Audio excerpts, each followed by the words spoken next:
Hello everyone, అందరికీ నమస్తే. TDP party Nara Lokesh గారి చేతులకు పోయేది ఉందా అంటే ఖచ్చితంగా పోయేది ఉందా అని చెప్పేసి అని అంటారు. ఎందుకంటే కాలంతో పాటు నాయకత్వం కూడా మారాలి కాబట్టి ఇప్పుడున్న పరిస్థితిలో చంద్రబాబు నాయుడు గారి తర్వాత ఆ పార్టీని హ్యాండిల్ చేసేది కానీ ఆ పార్టీని టేక్ ఓవర్ చేసేది కానీ నారా లోకేష్ గారే. కాబట్టి నారా లోకేష్ గారు పార్టీని హ్యాండిల్ చేయడానికే ఎట్లా ప్రిపేర్ అయ్యిండు, నారా లోకేష్ గారి దగ్గర ఉన్న బలాలేంది, నారా లోకేష్ అందరినీ సీనియర్లు కలుపుకుంటా ఎట్లా పోతాడు, నారా లోకేష్ గారి వ్యూహాలు ఏంటి అనేది క్లియర్గా వీడియోలో ఎక్స్ప్లెయిన్ చేస్తాను. వీడియో కనుక మీకు నచ్చితే ఖచ్చితంగా లైక్ చేయండి, కామెంట్ చేయండి, ఛానల్ కూడా సబ్స్క్రైబ్ చేయండి. అప్డేట్స్ రెగ్యులర్గా వస్తూనే ఉంటాయి ఇట్లా పొలిటికల్కి సంబంధించి. నారా లోకేష్ గారి గురించి ఇంతకు ముందున్న ఒపీనియన్ వేరు, ఇప్పుడున్న ఒపీనియన్ వేరు. చాలామంది నారా లోకేష్ గారిని 2014 నుంచి 2019 వరకు ఉన్న నారా లోకేష్ గారు వేరు, 2019 నుంచి 2024 వరకు ఉన్న నారా లోకేష్ గారు వేరు. నారా లోకేష్ గారిని ఎవరైతే తక్కువ అంచనా వేసారో, నారా లోకేష్ గారిని ఎవరైతే చాలా తక్కువ చేసారో వాళ్ళందరికీ ఏ సమాధానం చెప్పాలో ఆ సమాధానం అయితే చెప్పేసిండు. ప్రజెంట్ చెప్పేసిన తర్వాత ఇప్పుడు ఒక రాష్ట్రంలో యువ నాయకులు కీ రోల్ అయితే ప్లే చేస్తుండ్రు.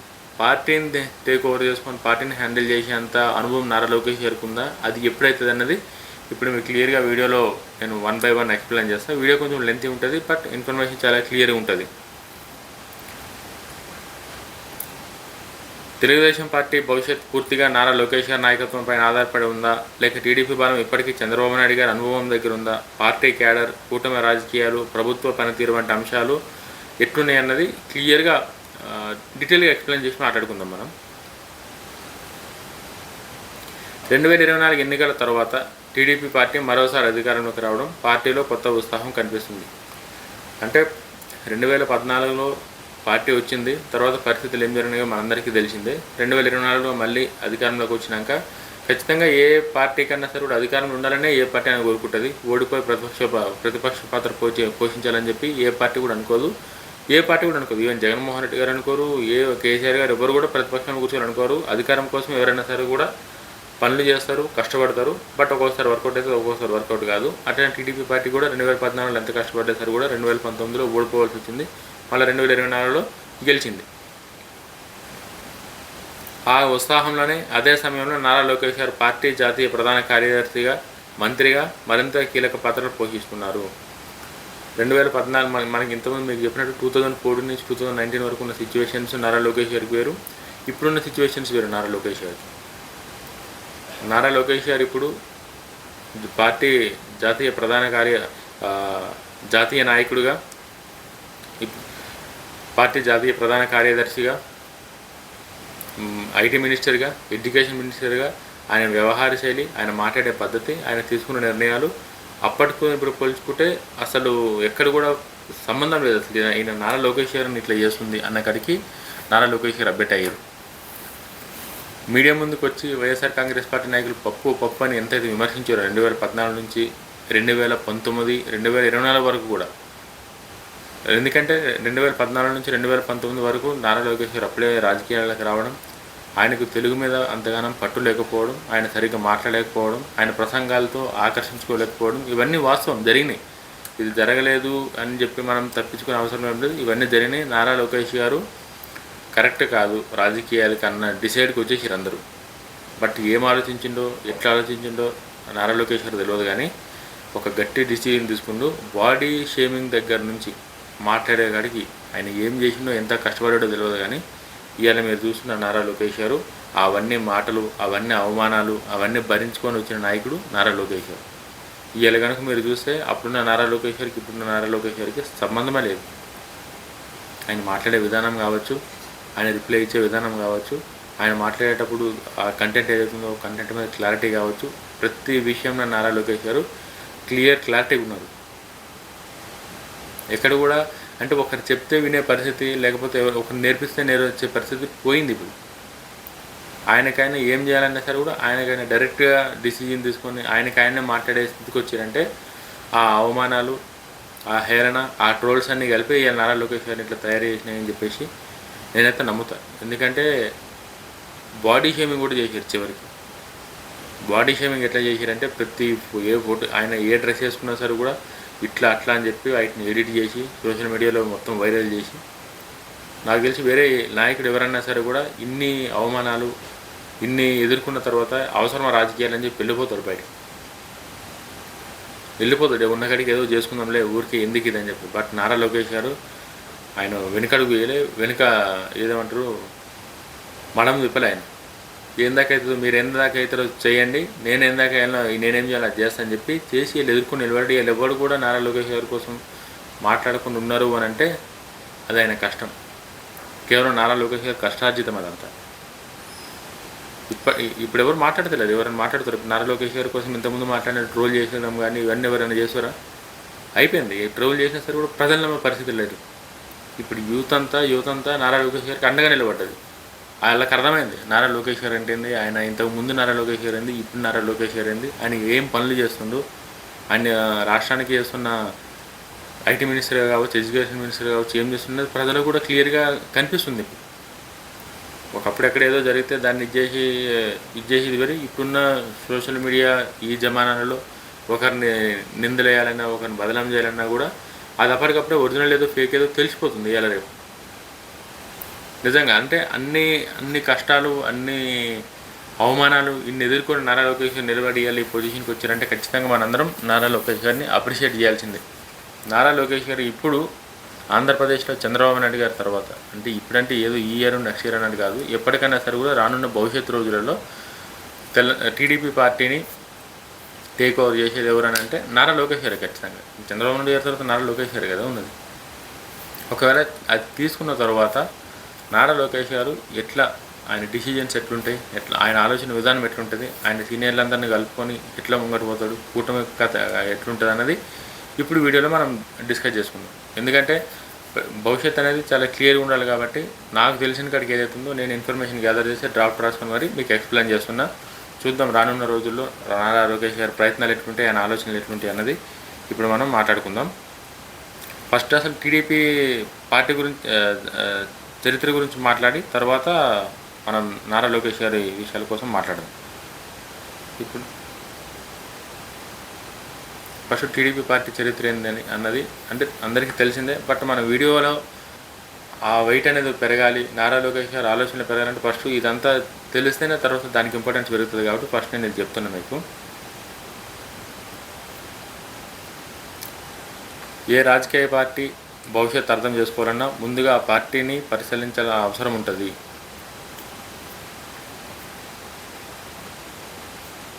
ఖచ్చితంగా ఏ రాజకీయ పార్టీ భవిష్యత్తు గురించి మాట్లాడాలన్నా సరే కూడా ఫస్ట్ మనకు అర్థం కావాల్సింది, మనం తెలుసుకోవాల్సింది ఆ పార్టీ చరిత్ర పరిశీలించాల్సిన అవసరం ఉంటుంది. ఖచ్చితంగా ఏ పార్టీకన్నా సరే కూడా అది అవసరం. అది తెలుగుదేశం పార్టీ విషయంలో మరింత ప్రాముఖ్యత సంతరించుకుంటుంది. తెలుగుదేశం పార్టీ అంటే ఇప్పటిది కాదు కాబట్టి అది ఎప్పటి నుంచో ఉంది. మనకి 1980s నుంచి ఎన్టీఆర్ గారు ఆ పార్టీని స్థాపించి ఇప్పటి వరకు ఆ పార్టీ నడుస్తుందంటే ఒకసారి ఆ పార్టీ మీద ప్రజలకున్న నమ్మకం కావచ్చు, క్యాడర్కున్న నమ్మకం కావచ్చు ఏందన్నది అర్థం చేసుకోవాలి. మనం ఇన్ని రోజులుగా ఒక పార్టీ భారతదేశ చరిత్రలో ఉంది అంటే ఒక ప్రాంతీయ పార్టీ చిన్న విషయం కాదు, అది చాలా గొప్ప విషయం. అది చంద్రబాబు నాయుడు గారు అట్లా కాపాడుకుంటూ వచ్చారు కాబట్టి ఇవాళ తెలుగుదేశం పార్టీ ఆ పొజిషన్లో ఉంది, ఆ స్థాయిలో ఉంది. కేవలం చంద్రబాబు నాయుడు గారు తీసుకున్న ఆలోచనలు, ఆయన కింద గ్రౌండ్లో తయారు చేసిన క్యాడరే మెయిన్. క్యాడర్ అనేది లేకపోతే ఏ పార్టీకైనా సరే కూడా కష్టం. క్యాడరే ఇంపార్టెంట్ ఏ పార్టీకైనా సరే. అధికారం ఉండేటప్పుడు ప్రతి పార్టీకి క్యాడర్ ఉంటుంది. అధికారం కోల్పోయినప్పుడే క్యాడర్ అవసరం. అది టీడీపీ పార్టీకి ఎంత ఉందన్నది మనం 2019 నుంచి 2024 ఈ గ్యాప్లో చూసినాం. మనం ఎంత క్యాడర్, ఎంత ఇంపార్టెంట్ క్యాడర్ అనేది మనం చూసినాం. మనం ఈ పార్టీ కేవలం రాజకీయ సంస్థగా మాత్రమే కాకుండా తెలుగు ప్రజల ఆత్మగౌరవంగా, ఉద్యమానికి ప్రతీకగా గుర్తింపు పొందింది. మనకు తెలిసిందే ఈ పార్టీ పరిస్థితి ఎట్లుండే, ఎటువంటి సిచ్యువేషన్స్లో ఈ పార్టీ పెట్టాల్సి వచ్చింది అన్న తారక రామారావు గారు అన్నది మనకు తెలిసిందే. ఇది ఒక పార్టీగానే కాకుండా తెలుగు ప్రజలకు ఒక బ్రాండ్ లాగా తయారైంది. ఇప్పుడంటే చాలా పార్టీలు ఉన్నాయి, ఇప్పుడున్న జంజీ రాజకీయాలు వేరు. కానీ అప్పట్లో తెలుగుదేశం పార్టీ పుట్టిందే తెలుగు ప్రజల ఆత్మగౌరవం కోసం, తెలుగు ప్రజలకు జరుగుతున్న అన్యాయం కోసం, తెలుగు ప్రజల అభివృద్ధి కోసం ఈ పార్టీ అప్పట్లో స్థాపించారు. 1982 మార్చి 29న ప్రముఖ నటుడు అన్న నందమూరి తారక రామారావు గారు తెలుగుదేశం పార్టీని స్థాపించారు. ఆ సమయంలో రాష్ట్ర రాజకీయాల్లో ఒకే పార్టీ ఆధిపత్యం కొనసాగుతుండగా తెలుగువారి ఆత్మగౌరవం అనే నినాదంతో ఎన్టీఆర్ గారు ప్రజల్లోకి కొత్త చైతన్యాన్ని తీసుకొచ్చారు. అన్న నట సార్వభౌమ, నందమూరి తారక రామారావు గారు అప్పట్లో ఒకటే పార్టీ, మేము చెప్పిందే ధర్మం, మేము చెప్పిందే వేదమని ఏకపత్యంగా వాళ్ళు ఏది చెప్తే అదే వాస్తవం అన్నగారికి వాళ్ళు ఎప్పుడైతే మాట్లాడారో, ఎప్పుడైతే పరిపాలన చేసారో అవి చూసి తెలుగు ప్రజలకు కావాల్సింది ఇది కాదు. తెలుగు ప్రజలు ఒక దయాదాక్షిణ్యాల మీద బతకాల్సిన అవసరం లేదు. తెలుగు ప్రజలకి మాకు మేము తెలుసు మేము ఏం చేయగలమో ఏం చేయలేమో అని చెప్పి అప్పట్లోనే నంద సినిమాలు ఆపేసి పార్టీ పెట్టి అతి తక్కువ కాలంలో అధికారంలోకి వచ్చిన పార్టీలలో తెలుగుదేశం పార్టీ ఫస్ట్ ఉంటుంది ఎప్పటికి కూడా. ఆయన రాష్ట్ర వ్యాప్తంగా చేసిన పర్యటనలు ప్రజల్లో అపూర్వమైన స్పందనలు తీసుకొచ్చాయి. గ్రామాలు పట్టణాలు తిరుగుతూ ప్రజల సమస్యలను తెలుసుకోవడం ద్వారా తక్కువ సమయంలోనే ఆయన ఒక భారీ ప్రజా ఉద్యమాన్ని నిర్మించగలిగారు. ఎన్టీఆర్ గారు ఒక హీరో అయ్యింది అన్నీ పక్కన పెట్టి, అంటే ఇప్పుడు వేరు, ఇప్పుడున్న కంఫర్ట్ వేరు. ఇప్పుడు ఒక హీరో ఎడికైనా పోవాలి అని అంటే క్యారవాన్స్ ఉన్నాయి, అంటే ఏడికి పోయినా సరే కూడా చాలా కంఫర్ట్ లైఫ్. ఇప్పుడు చాలా కంఫర్ట్ లైఫ్ అన్నీ వాళ్ళకి. ఇంట్లున్న క్యారవాన్లో ఒకటే, బట్ అప్పుడు అవన్నీ లేవు. అప్పుడు ఇన్ని ఏసీలు లేవు. అప్పుడున్న కార్లలో ఏసీ అంటే మహా అంటే చాలా రేరు అసంటిది. అయినా అవంతా వదిలేసి ఎండనక వాననక అన్ని గ్రామాన పట్టణాలు అన్నీ తిరిగి ఆయన ఒక బేస్ని క్రియేట్ చేసి అప్పుడు ఎన్నికలకు పోయారు. ఆయన ఒక ప్రజలందరినీ ఏకదాటిగా చేసి ఆంధ్రప్రదేశ్ ప్రజలంటే ఒక చైతన్యం అని చెప్పి ఒక చైతన్యం తీసుకొచ్చి అప్పుడు ఎలక్షన్లకు పోయారు. ఆయన ఆ ఉద్యమాన్ని నిర్మించగలిగారు. ఆ ఉద్యమం ఫలితంగానే 1983 ఎన్నికల్లో తెలుగుదేశం పార్టీ చారిత్రాత్మక విజయాన్ని సాధించి అధికారంలోకి వచ్చింది. ఇది భారత రాజకీయ చరిత్రలో అత్యంత వేగంగా ఎదిగిన ప్రాంతీయ పార్టీలో ఒకటిగా నిలిచింది. అప్పట్లోనే ఎన్టీఆర్ గారు అంత కష్టపడి అంత ఇచ్చేసారు అంటే దానికి రీజన్ ఆయన పడ్డ కష్టం. అంత తక్కువ కాలంలోనే భారతదేశంలోనే ఒక పార్టీ అంత సంతరించుకుందంటే ఆయన వ్యూహాలు, ఆయన కమిట్మెంట్ మెయిన్. నందమూరి తారక రామారావు గారు కమిట్మెంట్తోనే అధికారంలోకి వచ్చారు. ఎన్టీఆర్ పాలనలో పేదల సంక్షేమం, మహిళల సంక్షేమం, పరిపాలనా సంస్కరణల వంటి అంశాలకు ప్రాధాన్యం లభించింది. అదే సమయంలో ప్రాంతీయ పార్టీలకు జాతీయ రాజకీయాల్లో కూడా గౌరవప్రధానమైన స్థానం రావడానికి ఆయన చేసిన కృషి రాజకీయ విశ్లేషకులు తరచూ ఇప్పటికీ మాట్లాడుకుంటారు. అంటే ప్రాంతీయ పార్టీలు అంటే ఒక ప్రాంత పార్టీలు, అదే జాతీయ పార్టీ రాజకీయాలు కూడా. అంటే ఇప్పుడు మన టీడీపీ పార్టీ ఏదైతుందో, మన బీఆర్ఎస్ పార్టీ ఏదైతుందో, ఇవన్నీ ప్రాంతీయ పార్టీల కిందకి వస్తాయి. తెలుగు రాష్ట్రాలు కనుక చూసుకుంటూ YSR Congress party, BRS party, మా తెలుగుదేశం పార్టీ, ఇవి ప్రాంతీయ పార్టీల కిందకి వస్తాయి. జాతీయ పార్టీలు బీజేపీ కాంగ్రెస్ పార్టీలతో ఏమాత్రం తక్కువ కాదు, మాకు ఇంపార్టెన్స్ ఉంది జాతీయ రాజకీయాలు అని చెప్పి అప్పట్లో నిరూపించిన వ్యక్తి. అంటే ఇప్పుడు బీఆర్ఎస్ పార్టీకి వైఎస్ఆర్ కాంగ్రెస్ పార్టీ అవి ఇప్పుడు జాతీయ రాజకీయాలు చేసింది ఏం లేదు, బట్ ప్రాంతాల పార్టీ అంటే ఇవి కూడా వస్తాయి కాబట్టి అర్థం కావాలి కాబట్టి అవి ఎగ్జాంపుల్ చెప్పిన. టీడీపీ పార్టీ ఇప్పటికీ జాతీయ రాజకీయాల్లో కీ రోల్ పోషిస్తుంది. సెంట్రల్ గవర్నమెంట్లో ఇద్దరు సెంట్రల్ మినిస్టర్లు ఉన్నారు, లోక్సభలో ఉన్నారు. అంటే అంత ఇప్పుడు ఏదైతే ఇంపార్టెన్స్ ఉందో అప్పట్లోనే ఆ ఇంపార్టెన్స్ క్రియేట్ చేశారు ఎన్టీఆర్ గారు. అంటే అర్థం చేసుకోరి ఆయన పనిచేసే విధానం కానీ ఆయన కమిట్మెంట్ ఎంత ఇదులుందో అప్పట్లోనే. అయితే రాజకీయాల్లో పరిస్థితులు ఎప్పటికప్పుడు మారుతూ ఉంటాయి. 1995లో పార్టీలో కీలక పరిణామాలు చోటు చేసుకున్నాయి. ఆ పరిణామాల తర్వాత పార్టీ నాయకత్వం నారా చంద్రబాబు నాయుడు గారి చేతుల్లోకి వచ్చింది. అప్పటి నుంచి టీడీపీ కొత్త దశగా ప్రయాణం ప్రారంభించింది. కరెక్టే, ఖచ్చితంగా ఇది ఒక చరిత్రనే చెప్పాలి. ఖచ్చితంగా ఇది ఒక చరిత్రనే చెప్పాలి. ఎందుకని చెప్పంటే 3 సార్లు సీఎంగా గెలిచిన వ్యక్తిని కాదని చంద్రబాబు నాయుడు గారికి అధికారం ఎమ్మెల్యేలు మద్దతు ఇచ్చి సీఎం అని చేశారంటే చంద్రబాబు నాయుడు గారి దగ్గర ఏవో కొన్ని మంచి క్వాలిటీస్ ఉన్నాయని చెప్పేసి కదా. అంటే ఇప్పుడు చంద్రబాబు నాయుడు గారి దగ్గర మంచి క్వాలిటీస్ ఉన్నాయా అని అంటే అక్కడ ఎన్టీఆర్ గారు చెడ్డ అని కాదు, పరిస్థితులు. ఎన్టీఆర్ గారు చుట్టూ తిరిగిన పరిస్థితులు అప్పుడు ఎట్లున్నాయంటే ఎన్టీఆర్ గారినే కాదు టీడీపీ పార్టీని కూడా భూస్థాపితం చేసే పరిస్థితి కాడికి వచ్చినాయని చెప్పేసి మనం చాలా సార్లు చదువుకున్నాం. ఎందుకంటే చాలాసార్లు మనం చదువుకున్నాం. అప్పట్లో లక్ష్మీపార్వతి గారు టీడీపీ పార్టీని తీసుకోవాలనో లేకపోతే అప్పుడు జరిగినాయి. సో వాటన్నింటిని కాదని చెప్పి చంద్రబాబు నాయుడు గారిని అప్పుడున్న ఎమ్మెల్యేలు కావచ్చు, అప్పుడున్న ప్రజలు యాక్సెప్ట్ చేసేవారు అని అంటే అది చంద్రబాబు నాయుడు గారు పడ్డ కష్టం అని చెప్పి యాక్సెప్ట్ చేయాలి మనం. ఆ కష్టంతోనే 2 సార్లు పార్టీని అధికారంలోకి తీసుకొచ్చి చంద్రబాబు నాయుడు గారు ఇప్పుడు 4వసారి ముఖ్యమంత్రిగా అయ్యారు. అంటే మంచి చేస్తే ఖచ్చితంగా ప్రజలు అన్నీ మైండ్లో పెట్టుకుంటారు, అన్నీ గుర్తుపెట్టుకుంటారు. అంత రేంజ్లో మద్దతు కూడా ఇస్తారు మనకి మంచి చేస్తే.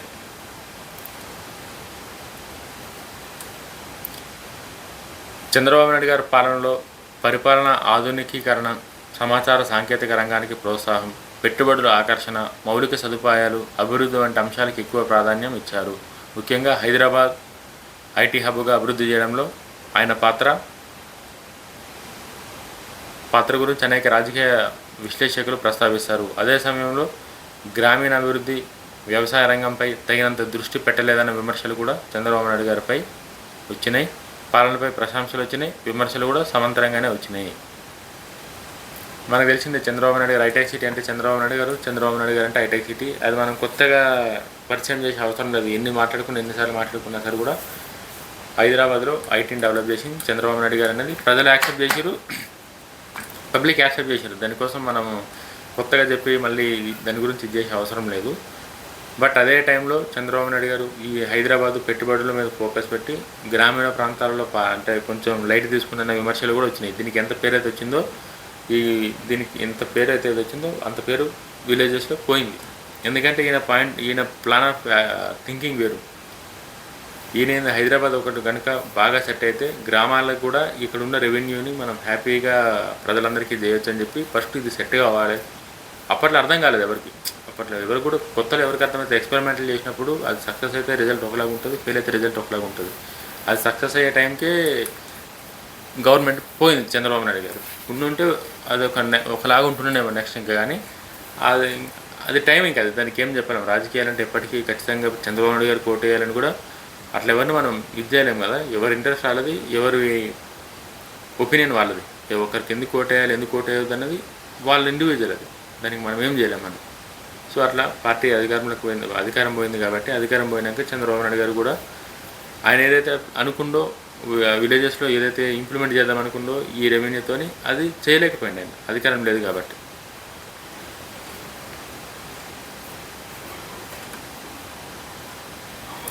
(2004) ఎన్నికల్లో టీడీపీ అధికారాన్ని కోల్పోయింది.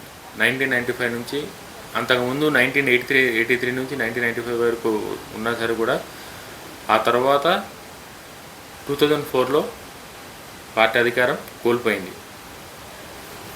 అనంతరం 2009లో కూడా విజయం సాధించలేకపోయింది. 2004లో పార్టీ పోయింది, 2009లో కూడా పార్టీ పోయింది. ఈ కాలం పార్టీకి కాదు నాయకత్వానికి ఒక పరీక్షగా మారింది. అయినప్పటికీ పార్టీ క్యాడర్ నిలబెట్టుకోవడం, సంస్థాగత బలాన్ని కొనసాగించడం ద్వారా టీడీపీ రాజకీయంగా తన ఉనికిని కాపాడుకుంది.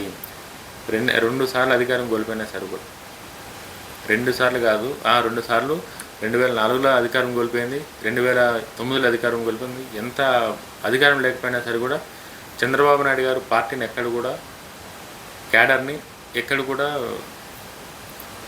క్యాడర్ ఎక్కడ కూడా పార్టీని వదులుకోలేదు. అధికారం ఇవ్వాలి కాకపోతే రేపు వస్తుందేమో కానీ పార్టీని మాత్రం ఎవరు వదలలేదు. పార్టీని నమ్ముకుని ఉన్నారు ఇప్పటిదాకా. అప్పుడున్న క్యాడరే కుటుంబాలు తరతరాలుగా అట్లా కంటిన్యూ అవుతూ ఉంది తప్ప ఎక్కడ కూడా మారలేదు. 2 సార్లు అధికారం కోల్పోయింది కదా, అధికారంలో ఉన్న పార్టీ మనకెందుకని చెప్పి ఎవరు అనుకోలేదు. గ్రామాలలో ఆ పార్టీ అట్టనే ఉంది ఇప్పటికి. అధికారం ఉన్నా లేకున్నా అది అట్లా మెయింటైన్ చేయగలుగుతుంది. చంద్రబాబు నాయుడు గారు అట్లా తయారు చేసారు క్యాడర్ని. సంస్థాగత బలం కొనసాగించడం ద్వారా టీడీపీ రాజకీయంగా తన ఉనికిని కాపాడుకుంది. అంత క్యాడర్ అట్లా కాపాడుకోవడం వల్ల ఇప్పటికీ పార్టీ ఉనికి ఉందంటే అదే మెయిన్ రీజన్. 2014 ఆంధ్రప్రదేశ్ విభజన తర్వాత జరిగిన తొలి ఎన్నికల్లో టీడీపీ మళ్ళీ అధికారంలోకి వచ్చింది. ఇన్నిసార్లు పార్టీ ఓడిపోయినా సరే కూడా గ్రామాల నుంచి పార్టీ జెండా కానీ పార్టీకి వేసిన పునాది కానీ ఇంత కూడా ఖరాబ్ కానీయలేదు. అది అట్లా నుంచి అంటే ప్రతి పార్టీ కొంతమంది అట్లా ఉచ్చుడు పోయేది కామన్. అది ఒక పార్టీ కానీ మనం కాదు, ప్రతి పార్టీకి రాజకీయాల్లో ఉంటుంది కాబట్టి ఉచ్చుడు కామన్. బట్ టీడీపీ పార్టీకి మాత్రం క్యాడరే బలం. క్యాడర్తోనే ఇప్పటికీ ఆ పార్టీ ఉందంటే దానికి కారణం క్యాడరే. 2014లో ఆంధ్రప్రదేశ్ విభజన తర్వాత జరిగిన తొలి ఎన్నికల్లో టీడీపీ పార్టీ మళ్ళీ అధికారంలోకి వచ్చింది. కొత్త రాష్ట్ర నిర్మాణం, రాజధాని అభివృద్ధి, పెట్టుబడుల ఆకర్షణ వంటి అంశాలు ప్రధాన లక్ష్యాలుగా నిలిచాయి. అయితే 2019 ఎన్నికల్లో పార్టీ మరోసారి ఓటమిని చూసింది. ఈ ఓటమి తర్వాత పార్టీ భవిష్యత్ నాయకత్వంపై మరింత వేగం పుంజుకుంది.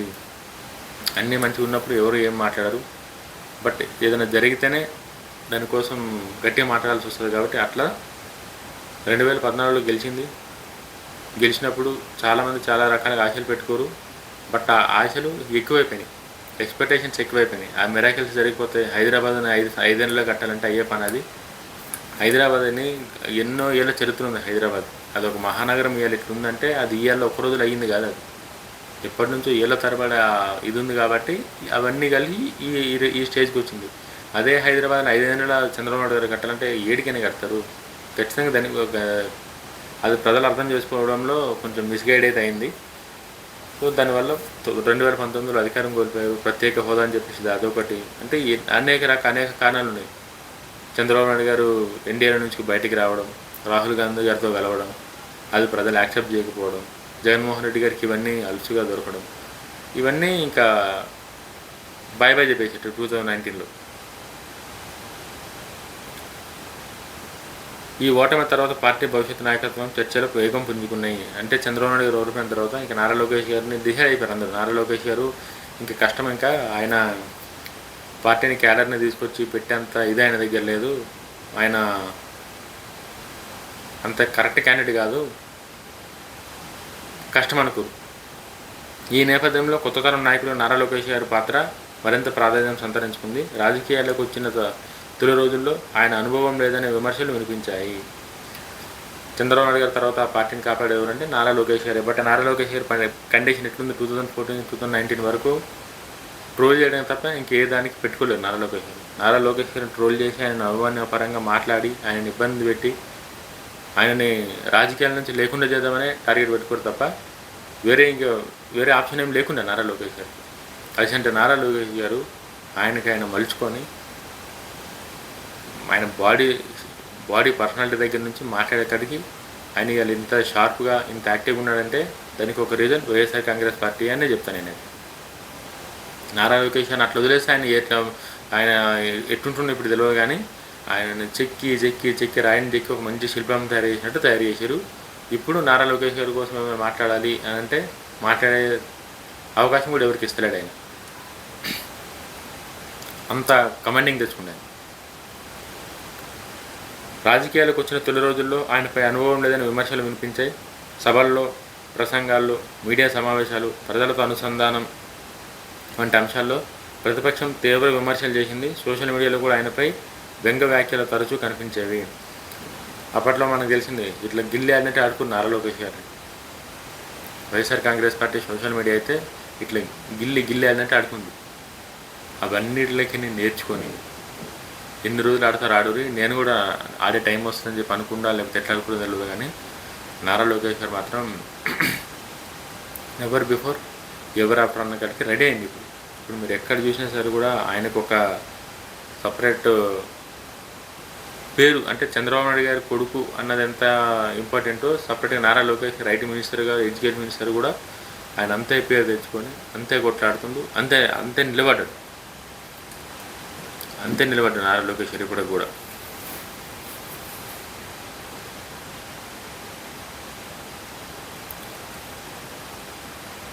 అయితే కాలక్రమేణా ఆయన రాజకీయ శైలిలో మార్పులు తీసుకురావడానికి ప్రయత్నించారు. పార్టీ కార్యక్రమంలో చురుకుగా పాల్గొనడం, జిల్లాల వారీగా నాయకులతో సమావేశం నిర్వహించడం, యువతతో నేరుగా మాట్లాడడం వంటి కార్యక్రమాలు విస్తరించారు. ఇంక నారా లోకేష్ గారికి ఆయనకి అర్థమైంది ఆయన ఏం చేయాలో. ఇప్పుడు ఆయన దగ్గర నుంచి ఏం కోరుకుంటుంది రాష్ట్ర ప్రభుత్వం, రాష్ట్ర యువత అనేది నారా లోకేష్ గారికి అర్థమైంది. ఆయన ఏదైతే అర్థం చేసుకుని దాని ప్రకారం ఒక ప్రణాళిక వేసుకొని యువగలం అని చెప్పి ఒక పాదయాత్రతోని మొదలుపెట్టి ఇవాళ ఈ పొజిషన్కి వచ్చారు. ఆ పాదయాత్ర అవన్నీ ఎంత హెల్ప్ అయినాయి అంటే టీడీపీ పార్టీ గెలవనీకే చంద్రబాబు నాయుడు గారు హర్షపడడం, యువగలం పాదయాత్ర జరగడం అన్నీ ఒకటికొకటి అట్లా ప్లస్ పాయింట్లు అయ్యి ఇవాళ పార్టీని అధికారంలోకి తీసుకొచ్చినాయి. ఈ క్రమంలో చేపట్టిన యువగలం పాదయాత్ర ఆయన రాజకీయ జీవితంలో కీలక మలుపుగా భావించబడుతుంది. రాష్ట్రంలో అనేక ప్రాంతాల్లో ప్రజలను ప్రత్యక్షంగా కలుసుకోవడం, రైతులు, మహిళలు, యువత, ఉద్యోగులు, చిన్న వ్యాపారుల సమస్యలను వినడం ద్వారా ప్రజలలో మరింత సన్నిహిత సంబంధాన్ని ఏర్పరచుకునే ప్రయత్నం చేశారు. ఈ పాదయాత్ర ద్వారా పార్టీ కార్యకర్తలు కూడా కొత్త ఉత్సాహం తీసుకురావాలన్న లక్ష్యాన్ని ఆయన ముందుంచారు. పాదయాత్ర అనేది ఏది ఒక ఎలక్షన్ల గెలుపు కోసం కాదు. ఈయనంటే ఏంది ప్రజలకు అర్థం కావాలి, ఈయనంటే ఏందనేది ప్రజలకు తెలవాలి. అప్పుడే ప్రజలు ఆయన నమ్మడం స్టార్ట్ చేస్తారు. కాబట్టి ప్రజలను నమ్మకంగా గెలుచుకోవడం కోసమే ఈ పాదయాత్ర స్టార్ట్ చేసిండు. బట్ ఈ పాదయాత్ర పార్టీని అధికారంలోకి రావడానికి కూడా హెల్ప్ అయ్యేంత క్రెడిబిలిటీని అయితే సంపాదించుకుంది. అంటే హ్యాపీ, ఇంకా చాలా అంటే చాలా హ్యాపీ. నారా లోకేష్ గారు ఫ్యాన్స్ ఎవరైతే ఉన్నారో ఆ పాదయాత్రని సపోర్ట్ చేశారు, చాలా అది చేశారు, నిలబెట్టుకున్నారు దాన్ని.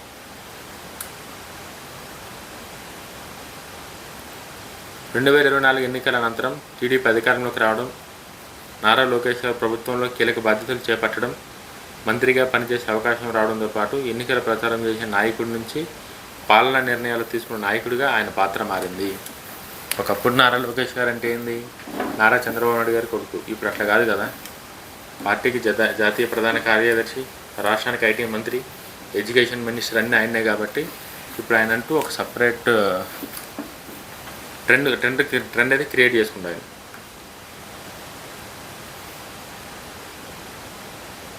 మంత్రిగా పనిచేసే అవకాశం రావడంతో ఎన్నికల ప్రచారం చేసే నాయకుడి నుంచి పరిపాలన నిర్ణయాలు తీసుకున్న నాయకుడిగా ఆయన పాత్ర మారింది. ప్రజలకు ఇప్పుడు కూడా ఆయన ప్రసంగాల ద్వారా మాత్రమే కాకుండా ప్రభుత్వ పనితీరు, శాఖల నిర్వహణ, అమలు చేస్తున్న కార్యక్రమాల ఆధారంగా ప్రజలు అంచనా వేస్తున్నారు. చెప్పినా కదా మీకు, నారా లోకేష్ గారు నారా చంద్రబాబు నాయుడు గారి కొడుకు కాకుండా ఆయన యువగలం పాదయాత్రలో ఏం మాట్లాడిండు, ఇప్పుడు గెలిచిన తర్వాత ఒక ఐటీ మినిస్టర్గా, ఒక ఎడ్యుకేషన్ మినిస్టర్గా ఆయన ఏం చేస్తుండో, పార్టీ జాతీయ ప్రధాన కార్యదర్శిగా ఆయన ఏం చేస్తుండో అన్నది కూడా ప్రజలు ఇవన్నీ ఆలోచించి ఒకదానికి ఒక లింక్ పెడతారు. ఎవరైనా సరే కూడా అంతే. ఏది ఒక దానిలో ఏది రిజల్ట్ తీసుకురాలేదు కాబట్టి 4-5 కనెక్టివిటీ చేసి అప్పుడు వాళ్ళ డిసిజన్ అనేది తీసుకుంటారు. అయితే రాజకీయాల విశ్లేషకుల అభిప్రాయం మారింది. ప్రజల అభిప్రాయం ఒకలాగా ఉంటే రాజకీయ విశ్లేషకుల అభిప్రాయం ఇంకోలాగా ఉంది. ఇది నాయకత్వ మార్పు పూర్తయిందని చెప్పడానికి ఇంకా సమయం ఉంది. చంద్రబాబు నాయుడు గారు అనుభవం, పార్టీ సీనియర్ నాయకుల పాత్ర, క్యాడర్ బలం, కుటుంబ రాజకీయాలు, ప్రభుత్వ పనితీరు వంటి అనేక అంశాలు కలిసి టీడీపీ భవిష్యత్తును ప్రభావితం చేస్తాయి. అయితే అదే సమయంలో కొత్త తరాన్ని ఆకర్షించడం, పార్టీ దీర్ఘకాలిక నాయకత్వాన్ని అందించడం వంటి బాధ్యతలు నారా లోకేష్ గారిపై క్రమంగా పెరుగుతున్నాయి. కరెక్టే. ఇప్పుడే నారా లోకేష్ గారు సీఎం అయిపోయి ఇప్పుడే ఇది చేయాలని కూడా నారా లోకేష్ గారికి కూడా లేదు, చంద్రబాబు నాయుడు గారికి కూడా లేదు. ప్రస్తుతం రాష్ట్ర పరిస్థితి బాగలేదు కాబట్టి ఫస్ట్ రాష్ట్రాన్ని ఆర్థికంగా, రాజధాని రాష్ట్రం కాబట్టి, ఉద్యోగాలు లేని రాష్ట్రం కాబట్టి ఫస్ట్ పరిశ్రమను ఎట్లా తీసుకురావాలి, రాష్ట్రాన్ని ఎట్లా అభివృద్ధి చేయాలి, వీటిపైననే ఫోకస్ చేస్తారు తప్ప తొందరగా నారా లోకేష్ గారికి ఏదో అది ఉంది కాబట్టి సీఎం చేసేద్దాం అట్లా ఆలోచన, తొందరపాటు నిర్ణయాలు అయితే చంద్రబాబు నాయుడు గారు అప్పుడు తీసుకోలేదు, ఇప్పుడు తీసుకోబోరని చెప్పేసి అయితే నేను అనుకుంటున్నాను. అయితే నారా లోకేష్ గారి పైన ఈ రెస్పాన్సిబిలిటీ అయితే ఉంది. ఖచ్చితంగా నెక్స్ట్ ఆయన పార్టీకి కాబోయే నాయకుడు ఆయనే కాబట్టి, పార్టీని నడిపించేసింది ఆయనే కాబట్టి ఆయనపై ఆ బాధ్యత అయితే క్లియర్గా ఉంది. ఖచ్చితంగా ఎట్టి పరిస్థితుల్లో నేనే ఈ పార్టీని టేక్ ఓవర్ చేసి ముందుకు తీసుకోవాలన్న క్లారిటీ ఆయనకు ఉంది. బట్ అది ఎప్పుడు ఎట్లా అన్నది టైం డిసైడ్ చేస్తుంది. ఏదో ఇప్పుడే అర్జెంటుగా చేసేయాలన్న కడకు కాకుండా టైం డిసైడ్ చేస్తుంది. కాబట్టి చూద్దాం అది ఎప్పుడైతుందో ఎట్లయితుందో. అందువల్ల తెలుగుదేశం పార్టీ చరిత్రను కనుక పరిశీలిస్తే ప్రతి దశలోనూ నాయకత్వ కొత్త సవాళ్ళను ఎదుర్కొంటూ ముందుకు సాగిందని కనిపిస్తుంది. ఇప్పుడు ఆ చరిత్రలో మరో కొత్త అధ్యయనం రాయబడుతుంది. ఆ అధ్యయనం పేరే నారా లోకేష్. ఆయన ఎంతవరకు విజయవంతమవుతాడు, ఎంతవరకు సక్సెస్ఫుల్ అవుతాడు, ఎన్టీఆర్ గారి దగ్గర నుంచి పార్టీ తీసుకున్న చంద్రబాబు నాయుడు గారు ఎట్లయితే సక్సెస్ అయ్యారో, చంద్రబాబు నాయుడు గారి దగ్గర నుంచి పార్టీ తీసుకున్న తర్వాత లోకేష్ గారు కూడా అట్లనే సక్సెస్ అవుతారా, ఏ రేంజ్లో సక్సెస్ అవుతారు అన్నది అది మనం చూడాలి. నెక్స్ట్ అసలు నారా లోకేష్ గారు ప్రయత్నాలు ఎట్లున్నాయి, ఆయన ఏం ప్రయత్నాలు మొదలుపెట్టారు ఆయన అన్నది ఇప్పుడు మాట్లాడుకుందాం మనం.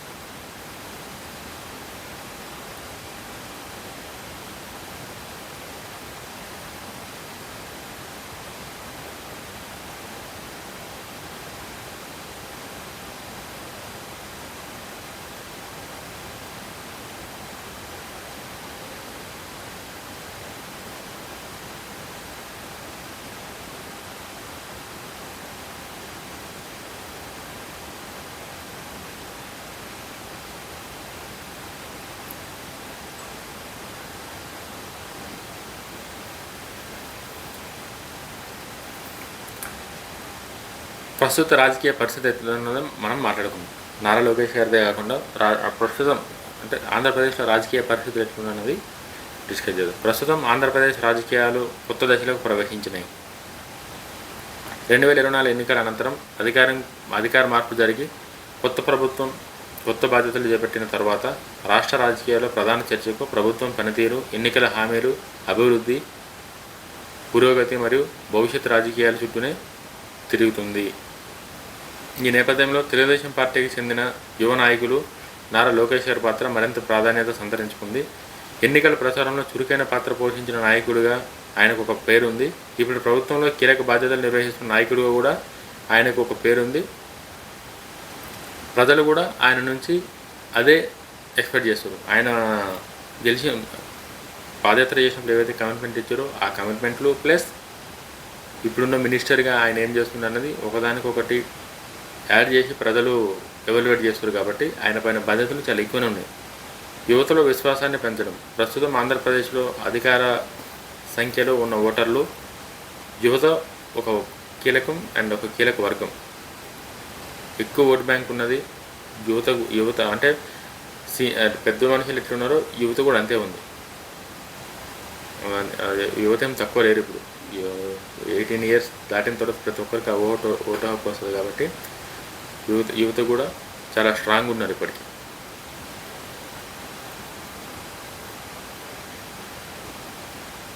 ఉద్యోగాలు, నైపుణ్యాభివృద్ధి, స్టార్టప్ అవకాశాలు, సాంకేతిక విద్య, డిజిటల్, ఆర్థిక వ్యవస్థ వంటి అంశాలపై ప్రత్యేక ఆసక్తి అంటే చాలా క్లారిటీ ఉంది. ఇంకా మొత్తం వాళ్ళకి ఆంధ్రప్రదేశ్లో ప్రస్తుతం అయితే మాత్రం యువత ఓటర్లు కీలక వర్గం. ఉద్యోగ నైపుణ్యాభివృద్ధి, స్టార్టప్ అవకాశాలు, సాంకేతిక విద్య, డిజిటల్, ఆర్థిక వ్యవస్థల వంటి వాటిపై ప్రత్యేక ఆసక్తి ఉంది. ఈ నేపథ్యంలో యువతకు ప్రభుత్వం అందించే అవకాశాలు, కొత్త విధానాలు, ఉద్యోగ నియామకాలు, పారిశ్రామిక అభివృద్ధి వంటి అంశాలు రాజకీయంగా కూడా కీలకంగా మారాయి. లోకేష్ గారు యువ నాయకుడిగా ఈ వర్గంతో నిరంతరం అనుసంధానం కొనసాగించడం ఆయన ఒక ప్రధాన బాధ్యతగా మారింది. అంటే ఇప్పుడు రాజకీయాల్లో యాక్టివ్గా ఉన్నది ఎవరు? యువతనే. కాబట్టి నారా లోకేష్ గారు మెయిన్ యువతతో కంటిన్యూస్గా కనెక్ట్గా ఉండడం, యువత కూడా ఈయనతో కనెక్ట్ అయ్యి ఎప్పటికప్పుడు మాట్లాడడం. అంటే ఆయన ఒక సపరేట్ క్యాడర్ని తయారు చేసుకుంటున్నారు. 1995లో చంద్రబాబు నాయుడు గారు ఏదైతే సపరేట్ క్యాడర్ని తయారు చేసుకొని ఆయన ఎవరికి ఏ పొజిషన్ ఇవ్వాలి, ఎవరిని ఎట్లా గుర్తించాలన్నది అప్పుడు ఎట్లా పెట్టుకోరో సేమ్ ఇప్పుడు అదే నారా లోకేష్ గారు కూడా ఇప్పుడున్న యువతతోని నారా లోకేష్ గారు కూడా అదే చేస్తారు. వాళ్ళతో కంటిన్యూస్గా కలవడం, కంటిన్యూస్గా మాట్లాడడం, వాళ్ళకి మన ప్రభుత్వం చేస్తున్న పనిని ప్రజల్లోకి ఏ విధంగా తీసుకోవాలని ఇవన్నీ ఒకదానికొకటి లింక్ అయిపోయి ఉండడం వల్ల నారా లోకేష్ గారు కూడా ఒక సపరేట్ క్యాడర్ని తయారు చేయడానికే ఆయన కూడా ప్రణాళికలు స్టార్ట్ చేశారు. ఉపాధి మరియు నైపుణ్య అభివృద్ధి. ప్రతి ఎన్నికల్లో ఉపాధి ప్రధాన అంశంగా నిలుస్తుంది.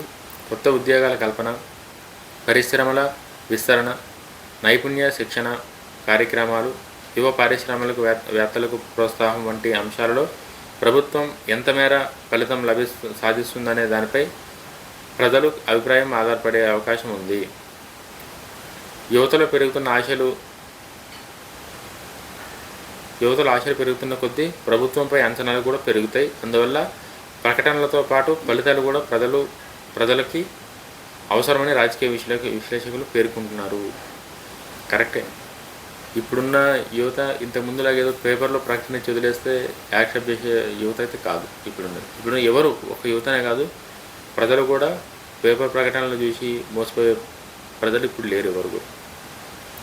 ఇప్పుడు ఉన్నదంతా చాలా క్లారిటీగా ఏం అనౌన్స్మెంట్ చేసినా గ్రౌండ్లో ఏం జరుగుతుంది అనేది ఏ రోజుకి ఆ రోజు అప్డేట్ తీసుకునే యువత. ప్రజల ఆలోచన విధానం కూడా మారింది. కాబట్టి మాటలతోనే కాదు చేతలు కూడా చాలా అవసరం అని చెప్పి ఇప్పుడైతే ఆ క్రిటికాలిటీ అయితే నడుస్తుంది. అట్లా మాటలే కాదు చేతలు కూడా చాలా ఇంపార్టెంట్ అని చెప్పి ప్రజలకు పత్రికా ప్రకటనలతో పాటు ఫలితాలు కూడా చాలా అవసరమని రాజకీయ విశ్లేషకులు అంటే ప్రజలకు క్లారిటీ వచ్చేసింది. ప్రజలకి ఉన్నతంగా ఆలోచిస్తారు కాబట్టి ఆ క్లారిటీ వచ్చింది ప్రజలకి. పరిశ్రమలు, పెట్టుబడులు ఆకర్షణ. రాష్ట్ర ఆర్థిక రాష్ట్ర ఆర్థిక అభివృద్ధిపై పెట్టుబడులు, పరిశ్రమలు, మౌలిక సదుపాయాలు విస్తరణ వంటి కీలక అంశాలు కొత్త కంపెనీలను తీసుకురావడం ద్వారా ఉపాధి అవకాశాలు పెరిగే అవకాశం ఉంటుంది. అదే సమయంలో రహదారులు, పోర్టులు, పారిశ్రామిక పార్కులు, ఐటీ రంగం అభివృద్ధి వంటి అంశాలు కూడా దీర్ఘకాల అభివృద్ధికి తోడ్పడతాయి. ప్రభుత్వ పెట్టుబడులను ఆకర్షించేందుకు తీసుకునే నిర్ణయాలు, వాటి అమలు, పరిశ్రమలకు అనుకూల వాతావరణం కల్పించడం వంటి అంశాల్లో లోకేష్ పాత్రపై రాజకీయ ఆసక్తి నెలకొంది. అంటే ఇన్వెస్ట్మెంటల్ని లోకేష్ గారు ఎట్లా మాట్లాడుతారు అనుకోండి, ఏం మాట్లాడాలని ఆంధ్రప్రదేశ్ రాష్ట్రాన్ని తీసుకొస్తారు. నారా లోకేష్ గారిని వాళ్ళు ఎందుకు నమ్మాలి? దీన్ని నారా లోకేష్ గారు చాలా క్లారిటీగా ఆయన మంచి ఆలోచన చేసిన తర్వాతనే ఆయన ఆలోచన చేస్తుంది కాబట్టి ఇలా అసెంచర్ కావచ్చు, గూగుల్ డేటా సెంటర్ కావచ్చు, టీసీఎస్ కావచ్చు, ఇంతమంది వచ్చి విశాఖపట్నంలో ఇన్ని స్టార్ట్ చేశారంటే దానికి మెయిన్ రీజన్ నారా లోకేష్ గారి టాలెంట్ అనే చెప్తాను నేనైతే. కేవలం నారా లోకేష్ గారి మైండ్ సెట్తోనే ఇన్ని గానం జరిగినాయి ఆంధ్రప్రదేశ్ రాష్ట్రంలో. లేకపోతే చాలా కష్టం ఇప్పట్లో అన్ని గానం వచ్చి అన్ని ఓన్ క్యాంపసెస్ పెట్టాలంటే అయ్యే పని కాదు. అసెంచర్ ఎంత పెద్దది, టీసీఎస్ ఎంత పెద్దది, గూగుల్ డేటా సెంటర్ ఒకదాని తర్వాత అంటే ఇన్ని వచ్చినాయి అని చెప్పేసారంటే నారా లోకేష్ గారి పనితీరు ఎట్లుంటుంది అన్నది ప్రజలు అర్థం చేసుకుంటారు ఆటోమేటిక్గా ఒక ఐటీ మినిస్టర్గా.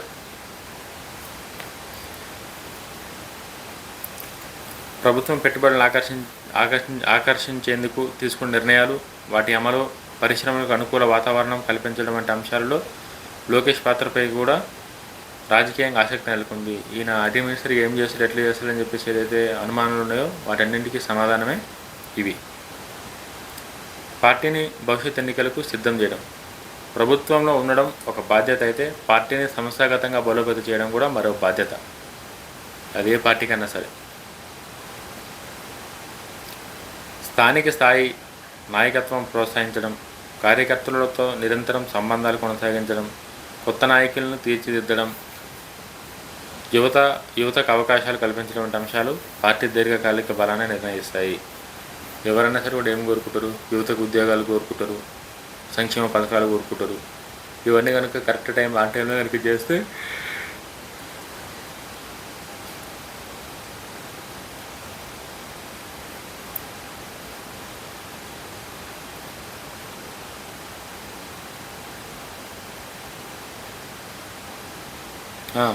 ప్రభుత్వం ఉండడం ఒక బాధ్యత అయితే పార్టీని సంస్థాగతంగా బలోపేతం చేయడం మరో బాధ్యత.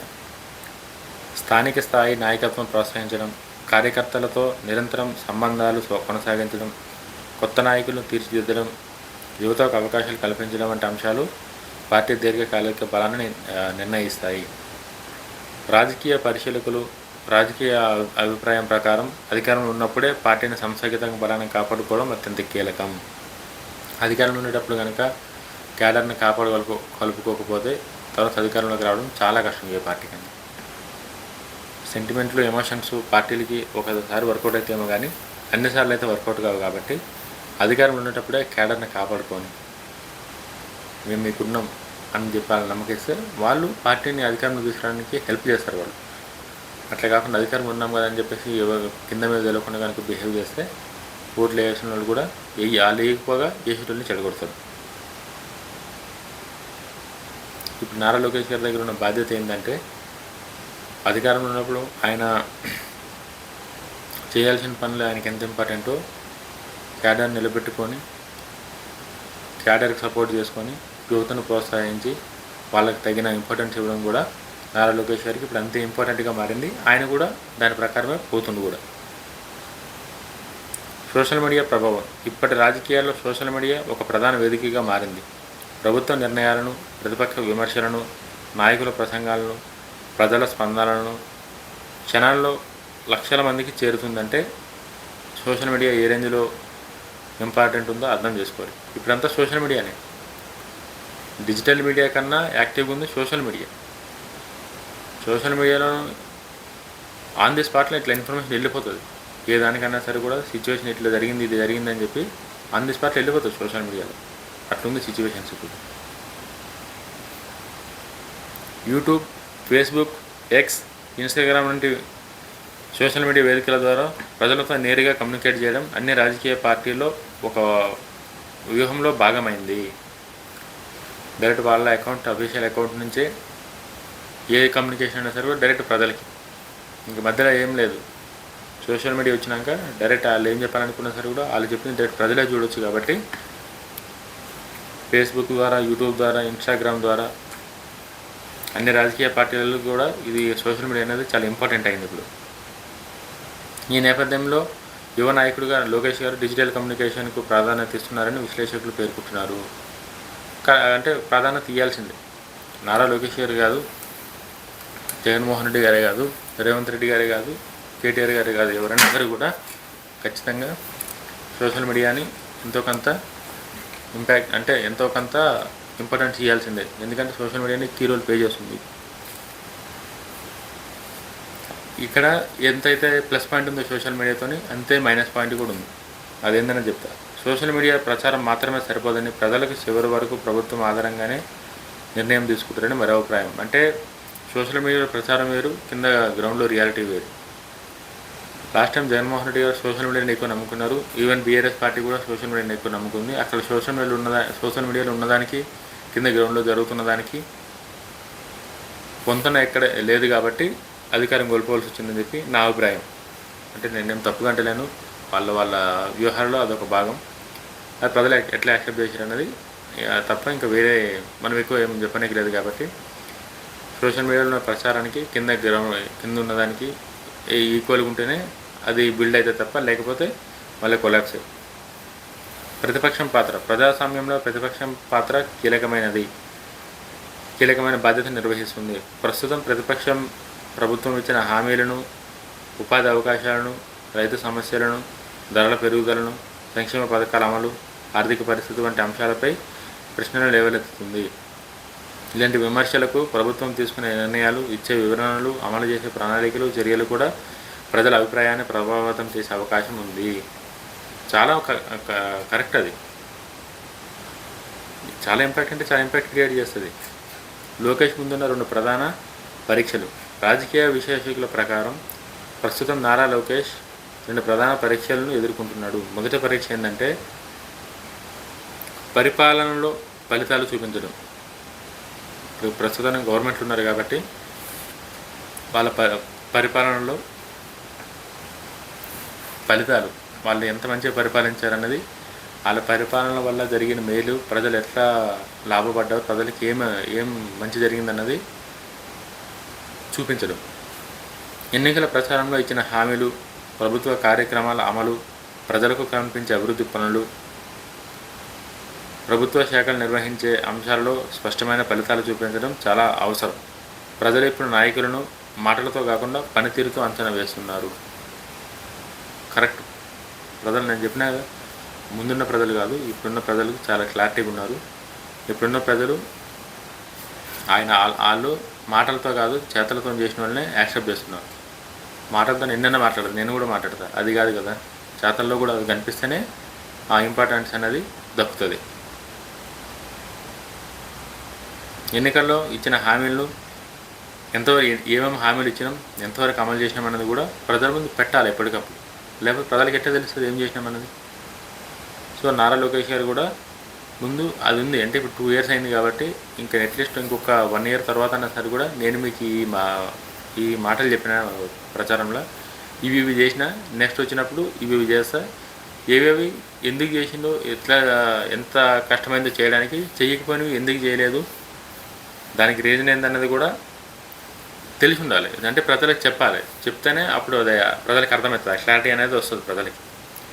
అరే అప్పుడు చెప్పింది కదా చేస్తా అని చెప్పి, ఇవి చేసింది ఇవి చేయలేడు, ఓకే ఇవి చేయడానికి ఇంత రీజన్ కూడా చెప్పింది కదా, మేబీ నెక్స్ట్ గవర్నమెంట్లోకి వస్తే ఇవి చేస్తాడేమన్న కానీ వాళ్ళు కూడా ఒక క్లారిటీ అనేది వస్తుంది అన్నమాట. 2వ పరీక్ష దీర్ఘకాల నాయకుడిగా ప్రజల్లో విశ్వాసం సాధించడం. ఏ రాజకీయ నాయకుడికైనా ప్రజల విశ్వాసం ఒక రోజులో లభించదు. అది నిరంతర ప్రజా సంబంధాలతో, సంక్షోభ సమయంలో తీసుకున్న నిర్ణయాలు, పరిపాలన సామర్థ్యం, ప్రజా సమస్యలపై స్పందన వంటి అంశాల ద్వారా క్రమంగా ఏర్పడుతుంది.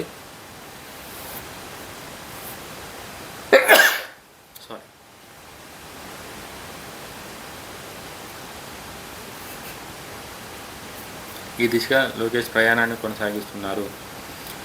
పార్టీలో ఏ రాజకీయ నాయకుడికైనా సరే ప్రజల్లో విశ్వాసం పొందడం ఒక రోజులో అయ్యేది కాదు. అది ఎవరికైనా సరే కూడా ఒక రోజులో అయ్యారంటే అది దేవుడితో అయితే తప్ప మనుషులు అయితే మాత్రం కాలేరు. అది ఎంత పెద్ద పార్టీలు ఉన్నా, ఏ పార్టీలు ఉన్నా, ఎంత పెద్ద నేత అన్నా సరే కూడా ఒక రోజులో అయితే మాత్రం అయ్యేది కాదు. అది నిరంతరం ప్రజా సంబంధాలు, సంక్షోభ సమయంలో తీసుకున్న నిర్ణయాలు, పరిపాలన సామర్థ్యం, ప్రజా సమస్యలపై స్పందన వంటి అంశాల ద్వారా క్రమంగా ఏర్పడుతుంది. ఈ దిశగా నారా లోకేష్ గారు తన రాజకీయ ప్రయాణాన్ని కొనసాగిస్తున్నారు. ట్రెండ్కి తగ్గట్టే నారా లోకేష్ గారు కూడా ఆయన ప్రణాళికలు కావచ్చు, ఆయన తీసుకున్న నిర్ణయాలు కావచ్చు, అన్నీ కరెక్ట్గానే ప్లాన్ చేసుకుని ఆయన నీట్గా అంటే ఒక డిసిప్లైన్గా పోతుంది. ఎక్కడ కూడా కల్తీ రాజకీయాలు కాకుండా ట్రాన్స్పరెంట్ పాలిటిక్స్తోనైతే నారా లోకేష్ గారు. పార్టీల నాయకత్వం సమానం. తెలుగుదేశం పార్టీకి అనుభవజ్ఞమైన నాయకత్వం, బలమైన కేడర్ వ్యవస్థ, స్థానిక స్థాయిలో పనిచేసే నాయకులు ఉన్నారు.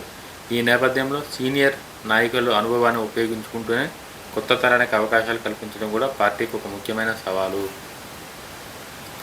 అప్పుడిప్పుడు 1982లో అన్న నందమూరి తారక రామారావు స్థాపించిన పార్టీ ఇప్పటికీ అట్లనే ఉందంటే దానికి మెయిన్ రీజన్ క్యాడరు. పార్టీ అధికారంలో ఉన్నా, అధికారంలో లేకపోయినా వేరే పార్టీ వైపు చూడకుండా తెలుగుదేశం పార్టీని నమ్ముకుందంటే అది క్యాడర్ గొప్పతనం, వాళ్ళకున్న కమిట్మెంట్ అని చెప్పేసి అంటారు. నేనైతే తెలుగుదేశం పార్టీకి చాలా సీనియర్లు ఉన్నారు, చాలా అనుభవంతో కూడుకున్న మంత్రులు ఉన్నారు.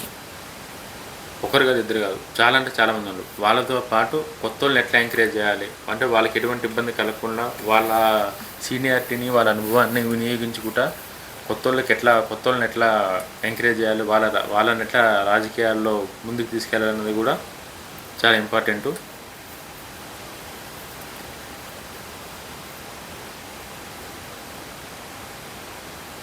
నాయకత్వ మార్పు అనేది ఒక్కసారిగా జరిగే ప్రక్రియ కాదు, అది క్రమంగా అభివృద్ధి చెందే రాజకీయ పరిణామం. అందువల్ల పార్టీ అనుభవం మరియు యువ నాయకత్వం మధ్య సమతుల్యత కొనసాగించడం పార్టీల భవిష్యత్తుకి కీలకం. అంతే, ఒక రోజులో అయ్యేది కాదు. కాబట్టి అక్కడ సీనియర్లని, క్యాడర్ని అందరినీ మేనేజ్ చేసుకుంటా ఎవరికి ఎప్పుడు ఎటువంటి అవకాశాలు ఇవ్వాలి, అవకాశాలు ఇచ్చేటప్పుడు ఎవరితో సంప్రదించాలి, ఇవన్నీ ఒక ప్రోటోకాల్ ఉంటుంది. కాబట్టి ప్రోటోకాల్ సీనియర్లోని కొత్త యువతరాన్ని ఎట్లా ఎంగేజ్ చేయాలన్నది ఒక చాలా ప్రణాళికతో కూడుకున్నది. కాబట్టి ఖచ్చితంగా నారా లోకేష్ గారు అయితే ప్రణాళిక ప్రకారమే పోతున్నారని చెప్పేసి అయితే నేను అనుకుంటున్నాను. ప్రజల అంచనాలు, ప్రస్తుతం ప్రజల అంచనాలు గతంతో పోలిస్తే చాలా ఎక్కువగా ఉన్నాయి. కరెక్టే. అభివృద్ధి, ఉపాధి, విద్య, వైద్యం, వ్యవసాయం, మౌలిక సదుపాయాలు, సంక్షేమం, ప్రతి అంశంలో ఫలితాలు కనిపించాలని ప్రజలు కోరుకుంటున్నారు. నిజంగా ప్రజలకి అప్పట్లాగా ఏదో చెప్పేసినాం, తర్వాత వారం రోజులు అవుతుంది, 10 రోజులు అవుతుందంటే నడవదు. ఇప్పుడు చెప్పినావా చెయ్యి, ఇప్పుడే చెయ్యి, అదంతా దానికి ఏం చేయాలో మేము ప్రజలు రెడీగా ఉన్నారు. ఎటువంటి సపోర్ట్ ఈయనకైనా సరే ప్రజలు రెడీగా ఉన్నారు. కాబట్టి వాళ్ళు ఎక్స్పెక్ట్ చేసేది కూడా అంతే క్లియర్గా ఉంది. ఇప్పుడు ప్రజలు ఎదుర్కొనే ఆర్థిక పరిమితులు, పరిపాలనా సవాళ్ళు, జాతీయ మరియు అంతర్జాతీయ ఆర్థిక పరిస్థితులను కూడా నిర్ణయాలపై ప్రభావం చూపవచ్చు. అందువల్ల విజయాన్ని లేదా వైఫల్యాన్ని ఒక్క అంశంతో అంచనా వేయడం కంటే అనేక అంశాలను సమగ్రంగా పరిశీలించడం అవసరం. మొత్తాన్ని కనుక చూస్తే ప్రస్తుత రాజకీయ పరిస్థితుల్లో నారా లోకేష్కు అవకాశాలు కూడా చాలా ఎక్కువ ఉన్నాయి, సవాళ్ళు కూడా అంతే ఉన్నాయి. ఒకవైపు యువ నాయకుడిగా కొత్త తరాన్ని ఆకర్షించే అవకాశం ఉండగా, మరోవైపు ప్రభుత్వ పనితీరు ద్వారా తన నాయకత్వ సామర్థ్యాన్ని నిరూపించుకోవాల్సిన అవసరం కూడా ఉంది. టీడీపీ భవిష్యత్తుని కేవలం ఒక నాయకుడు ఆధారంగా అంచనా వేయడం కంటే ప్రభుత్వ పనితీరు, పార్టీ సంస్థాగత బలం, ప్రజల స్పందన, ప్రతిపక్ష వ్యూహాలు, ఆర్థిక పరిస్థితులు, ఎన్నికల సమయాల్లో ఉండే రాజకీయ వాతావరణం వంటి అనేక అంశాలను సమ్మిళిత ప్రవాదం ఆధారంగానే ఇంకొంచెం అంటే ఒక్క దాంతో ఏదాన్ని కూడా మనం డిసైడ్ చేయలేం. మెయిన్ అది ఎవరికైనా, ఏ పార్టీకైనా సరే కూడా, ఏ నాయకుడికైనా సరే కూడా ఒక్క సిచ్యువేషన్స్ తీసుకొని చేయలేము. కాబట్టి అది డే బై డే ఇప్పుడు పరిస్థితులు ఎట్లయితే పోతున్నాయో, నారా లోకేష్ గారు ఎట్లయితే 2014 నుంచి 2024కి 10 ఏళ్ళు ఎంతైతే మారిరో అట్లనే జస్ట్ ఈ నెక్స్ట్ ఉన్న రాజకీయాల్లో కూడా క్యాడర్కి తగ్గట్టు, పార్టీకి తగ్గట్టు ఆయనలో మార్పు వస్తుంది. ఆయన ఖచ్చితంగా ఆయన అనుకున్న గమ్యానికి అయితే, పొజిషన్కి అయితే పోతాడు.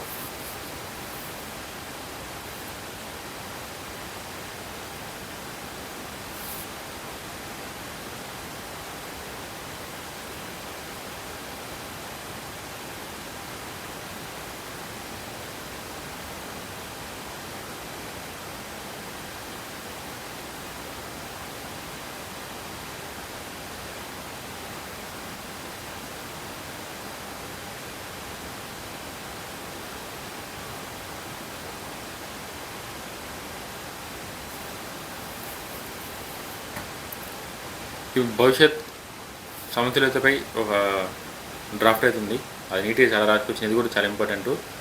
దానికైతే పోదాం.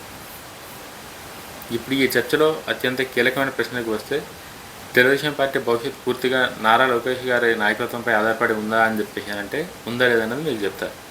ఈ ప్రశ్నకు సరళమైన అవును లేదా కాదు అనే సమాధానం ఇవ్వడం కష్టం. ఎందుకు అది కరెక్టే ఇవ్వడం, అట్లా పక్క అని చెప్పలేం, కాదని కూడా చెప్పలేం. ఎందుకంటే ప్రజాస్వామ్య రాజకీయాల్లో ఏ పార్టీ విజయాన్ని ఒక నాయకుడి భవిష్యత్తును ఒక అంశంతో మాత్రమే నిర్ణయించదు. అది ప్రభుత్వ పనితీరు, ప్రజల అంచనాలు, పార్టీ సంస్థాగత బలం, ఆర్థిక పరిస్థితులు, ప్రతిపక్ష వ్యూహాలు, ఎన్నికల సమయంలో నెలకొనే రాజకీయ వాతావరణం వంటి అనేక అంశాలు కలిసి వస్తాయి. కాబట్టి ఒకదాంతోనైతే ముడిపెట్టలేం. ప్రభుత్వ పనితీరు ప్రజలకు ఎంతవరకు అనిపిస్తుంది? ఏ ప్రభుత్వానికైనా సరే ప్రజలు ఇచ్చే తీర్పు ఎక్కువగా వారి దైనందిన జీవితంలో కనిపించే మార్పుల ఆధారంగా ఉంటుంది. రహదారులు, తాగునీరు, విద్య, వైద్యం, వ్యవసాయం, విద్యుత్, సంక్షేమ పథకాలు అమలు, ఉద్యోగ అవకాశాలు వంటి అంశాల్లో స్పష్టమైన ఫలితాలు కనిపిస్తే ప్రభుత్వంపై ప్రజల్లో సానుకూల అభిప్రాయం ఏర్పడే అవకాశం ఉంటుంది. అందువల్ల ప్రభుత్వంలో కీలక బాధ్యతలు నిర్వహిస్తున్న నారా లోకేష్ గారి పనితీరును కూడా ప్రజలు ఇదే కోణంలో పరిశీలించే అవకాశం ఉంది. ఎన్నికల హామీల అమలు. ప్రతి ఎన్నికల్లో రాజకీయ పార్టీలకు, ప్రజలకు అనేక హామీలు ఇస్తాయి. ప్రతి ఎన్నికల్లో రాజకీయ పార్టీలు ప్రజలకు అనేక హామీలు ఇస్తాయి. ఎన్నికల అనంతరం వాటిని ఎంత మేరకు, ఎంత వేగంగా అమలు చేసి అనేది ప్రజలు విశ్వాసాన్ని ప్రభావితం చేసే అంశంగా ఉంటుంది. హామీల అమలులో ప్రభుత్వం విజయం సాధిస్తే అది అధికార పార్టీకి రాజకీయంగా చాలా ప్రయోజనంగా మారవచ్చు. అదే సమయంలో అమలులో జాప్యం లేదా పరిమితులు ఎదురైతే ప్రతిపక్షం వాటిని ప్రధానంగా రాజకీయ అంశాలుగా తీసుకునే అవకాశం కూడా ఉంటుంది. యువతకు ఉపాధి అవకాశాలు. ఆంధ్రప్రదేశ్లో యువ ఓటర్ల సంఖ్య గణనీయంగా ఉంది. ఉద్యోగులు, నైపుణ్యాభివృద్ధి, స్టార్టప్, పారిశ్రామిక వంటి నిర్ణయాలు ప్రభావితం చేస్తాయి. యువతకు మరిన్ని అవకాశాలు కల్పించగలిగితే అది ప్రభుత్వానికి మరియు యువ నాయకత్వానికి బలాన్ని చేకూర్చవచ్చు. మరోవైపు ఈ రంగంలో ఆశించిన ఫలితాలు రాకపోతే అసంతృప్తి వ్యక్తమయ్యే అవకాశాన్ని కూడా పూర్తిగా కొట్టిపారేయలేము. పెట్టుబడులు మరియు అభివృద్ధి. రాష్ట్ర అభివృద్ధిలో పెట్టుబడులు కీలక పాత్ర పోషిస్తాయి. కొత్త పరిశ్రమలు, ఐటీ కంపెనీలు, తయారీ రంగం, మౌలిక సదుపాయాల వంటి ఉపాధి అవకాశాలు పెంచగలవు. అయితే పెట్టుబడులు కేవలం ప్రకటనలతో కాదు, విధాన స్థిరత్వం, మౌలిక సదుపాయాలు, పరిపాలన సామర్థ్యం, జాతీయ మరియు అంతర్జాతీయ ఆర్థిక పరిస్థితులు కూడా దీర్ఘకాలిక దృష్టిలో విశ్లేషించాలి. ఏ రాజకీయ పార్టీకైనా నాయకత్వం ఎంత ముఖ్యమో పార్టీ అంతర్గత ఐక్యత కూడా అంతే ముఖ్యం. సీనియర్ నాయకులు, యువ నాయకులు, స్థానిక కార్యకర్తలు, ప్రజాప్రతినిధులు ఒక లక్ష్యంతో పనిచేస్తే పార్టీ బలపడుతుంది. వీళ్ళందరినీ భిన్నాభిప్రాయాలు వచ్చినా వాటిని సమన్వయం చేసే సామర్థ్యం నారా లోకేష్ గారికి ఒక పరీక్షగా ముందు వచ్చే అవకాశాలు ఉన్నాయి. ఇదైతే కరెక్టే. పార్టీలో అందరి ఆలోచనలు ఒకలాగా ఉండవు కాబట్టి వాళ్ళందరినీ ఏకతాటిపై తీసుకొచ్చి నారా లోకేష్ గారు మాటలతోనే కాదు చేతులతోనూ కూడా వాళ్ళందరినీ కంట్రోల్ చేసే కెపబిలిటీ అవసరం.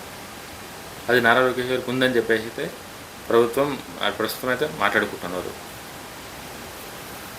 గ్రామీణ మరియు పట్టణ ఓటర్ల స్పందన. ఆంధ్రప్రదేశ్ రాజకీయాల్లో గ్రామీణ మరియు పట్టణ ఓటర్ల అవసరాల కోసం కొంత భిన్నంగా ఉండొచ్చు.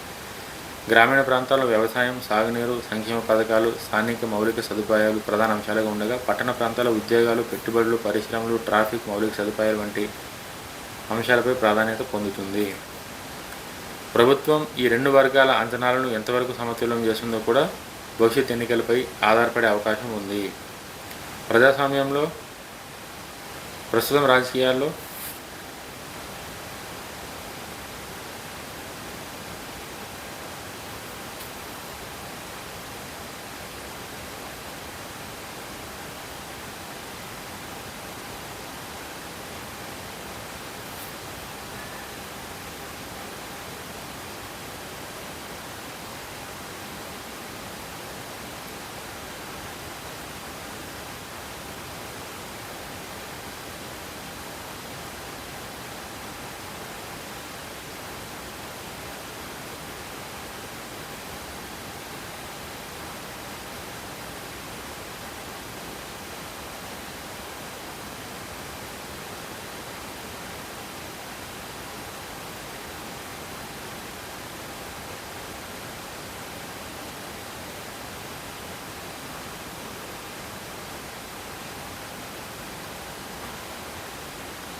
2 minutes.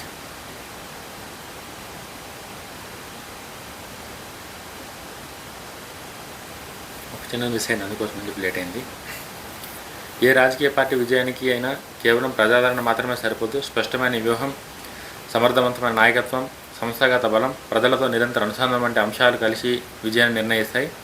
ప్రస్తుతం తెలుగుదేశం పార్టీ కూడా ఇదే దశలో ఉంది. ఒకవైపు అనువిజ్ఞుడైన 4 దశాబ్దాల నాయకత్వంతో చంద్రబాబు నాయుడు గారు, మరోవైపు కొత్త తరం నాయకత్వంతో కలిసి పార్టీని ముందుకు తీసుకెళ్లే ప్రయత్నాలు నారా లోకేష్ గారు చేస్తున్నారు. నారా లోకేష్ గారి వ్యూహాలు ఏంటంటే, ప్రస్తుతం నారా లోకేష్ గారు పార్టీ భవిష్యత్తు నాయకత్వంలో కీలక వ్యక్తిగా కనిపిస్తున్నారు. అందువల్ల ఆయన రాజకీయ వ్యూహం అనేక కోణాల్లో సాగుతుంది. యువ నాయకత్వాన్ని బలోపేతం చేయడం. తెలుగుదేశం పార్టీకి సుదీర్ఘ చరిత్ర ఉన్నప్పటికీ ప్రతి రాజకీయ పార్టీకి కొత్త తరం నాయకత్వం అవసరం అవుతుంది. జిల్లాల వారీగా, నియోజకవర్గాల వారీగా, మండలాల వారీగా, గ్రామ స్థాయిలో యువ నాయకులకు అవకాశం కల్పించడం ద్వారా పార్టీకి దీర్ఘకాలిక బలం చేకూర్చే అవకాశం కనిపిస్తుంది.